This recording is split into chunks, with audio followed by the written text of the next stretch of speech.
Hello, good morning guys! At ito ang ating part 1 video sa pagbiyahe natin papuntang Orani, Bataan. Kasama ko rin pala ang aking panganay na anak si Kian. At ito na nga, naglalakad na kami papuntang terminal. Dapat ang gising namin alas 2 na madaling araw. Kaya lang si Kian naman napasarap ng tulog kaya pinabayaan ko na din.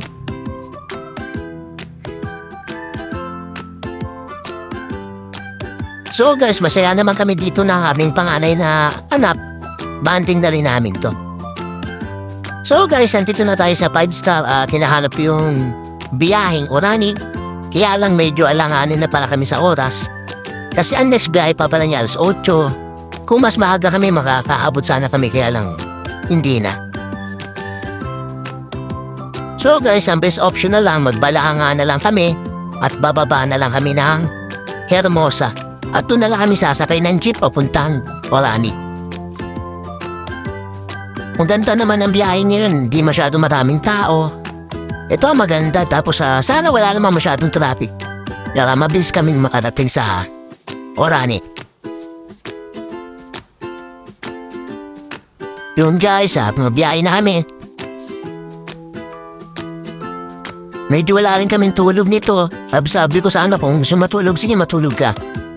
At ito na nga, nandito na kami sa SM Pampanga. Nakakamiss din to guys na babiyahe ka, kasama yung pamilya mo. Nauwi kayo sa kamag-anak niyo, lola, lolo.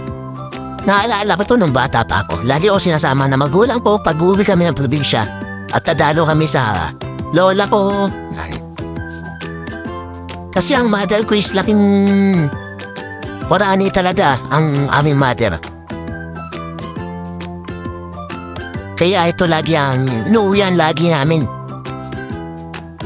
Pag mahal na araw, yan.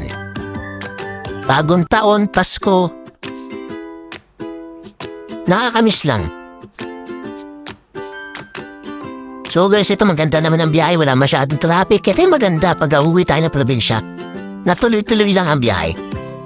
So guys, andito na tayo sa Hermosa. At ito, nag-abang kami ng jeep dyan papuntang Orani naman.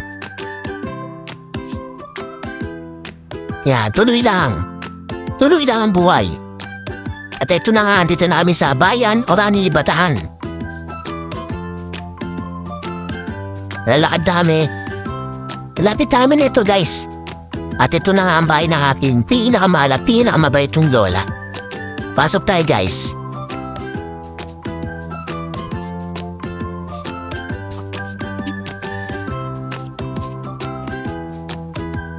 Yan ang aking uncle.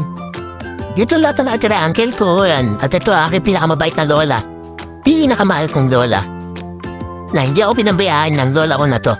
Kaya mahal na mahal namin. At ito naman ang aking tsungtabi na mahilig sa mga Bluetooth speaker.